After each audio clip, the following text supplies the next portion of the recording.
Hey everybody, back again. Tonight, very simple video, just addressing some questions that you have had for me regarding this little guy, the Phasm Cam. I've been using it for a while now, absolutely loving it. If you haven't seen my original review video on it, I'll put the card up in the corner. You can watch the original review video. But some people have had some questions for me that I didn't address in that video because they're not ways in which I use the camera. But I am going to address them today so that you know the answers. And that those things we're going to look at are the audio. So we're going to record audio straight out of the Phasm Cam, see how it compares to audio out of the wireless mics that I have on now, and see if the audio is good enough to leave this camera alone in a room and record sounds. One viewer asked how it would sound if it was left in a room just to do surveillance, basically. Watch for something happening, and if it could capture sounds that happened in that room at the same time. So we're going to do a quick, short little review of that. The other thing we're going to look at, and I have to find, here it is, the Phasm Lite. When I did my review, because I bought the Phasm Lite, I did all my clips with this light, and I've used this light exclusively. But the Phasm Cam does have a built-in light, and someone asked if the built-in light was good enough to use. So we're just going to show some examples. That's the easiest way to show is just film with just the light on the camera and just this light, or with this light, so that we can directly compare, and you can judge for yourself if it's good enough for what you want to use it for. Anyway, let's get into the video. Let's get filming with this little guy and see what happens. Let's go.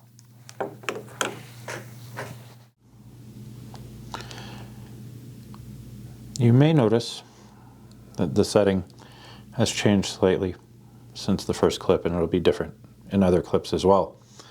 And that is simply because the first time I recorded audio with the Phasm Cam, I had to throw the entire clip in the garbage because it didn't actually record any audio.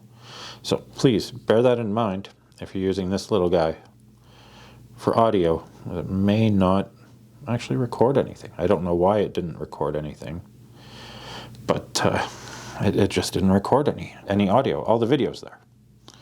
So what I'm going to do is I'm going to use my regular setup, which is my M6 Mark II with the Rode wireless mics, which I have on now. So that will be the control audio, and then I will switch to Phasm Cam audio. So let's start first with me behind the Phasm Cam. I'm going to start it recording. So it's pointed at that camera. That camera's pointed at this. So using the M6 Mark II microphones, voice test, 1, 2, 3. And then we'll switch to the Phasm Cam. And Phasm Cam, voice test from behind, 1, 2, 3. And now I'm going to turn it around. So again, for the control, the M6 Mark II, voice test, 1, 2, 3. And then the Phasm Cam, voice test, 1, 2, 3. And then I'm also going to set it down on the desk in front of me here. And I'm just going to walk off frame for a second and just talk as I do. And I'll do a 5 count. I'll walk away, I'll do a 5 count. Then I'll switch to the Phasm Cam audio and do a 5 count. And I'll actually use the Phasm Cam. Move that light around there. So you'll be able to see where I go. I'm just going off that way with the Phasm Cam here. So I'm way over here now. M6 Mark II, Rode mics, 1, 2, 3, 4, 5. Phasm Cam, 1, 2, 3, 4, 5.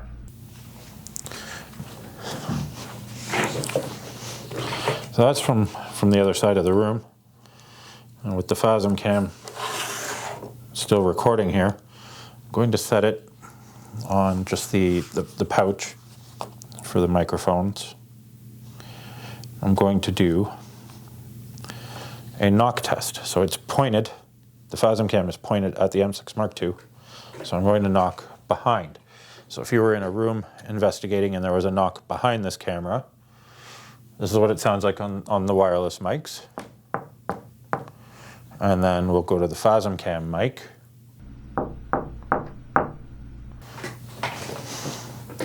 And then let's do that again, just so you can hear it. So again, M6 Mark II with the Rode mics. And then the FASM cam mic. Okay. There you go, just so that you get a direct comparison, so you know and can make the best decision for you. I'm going to knock on the table. Now, the microphone for the FASM cam is on the left-hand side, so I will knock on that side, on the table. And this is the M6 Mark II audio. And then we'll switch to the FASM cam audio. And then I'm going to go to the right side of the FASM cam. And this is M6 Mark II audio. And then the FASM cam audio. And then I'm going to go over to the other side of the room that way. I'm going to point the FASM cam that way so you'll be able to kind of see where I am. And I'm going to knock on that far wall over there. You'll see when I switch to FASM cam view where I am. But I'm going to knock over there on the M6 Mark II mic and on the FASM cam mic. Let's go. So, hello FASM cam. So we're way over here. We're going to knock. And that's the M6 Mark II mic. And then we'll switch to the FASM cam mic. Let's see if I can pick it up on the other side of the room. There we go. And we'll do one more. Slightly different wall.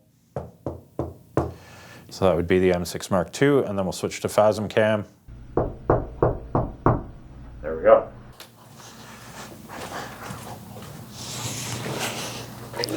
So there you have it. I still personally prefer running the wireless microphones. You can make up your mind for yourself if this is the right audio solution for you, just using this little guy. I can't decide that for you. It's not how I do my videos. It's not how I would do my videos. That doesn't mean my way's any more right than yours. But if you think it's good enough for what you want to do, then by all means, you can use the little mic in this thing. Hopefully this gives some clarity and answers the questions I've had in the comments. On to the next, the light. Let's do it. Now let's look at the FASM light and the onboard light.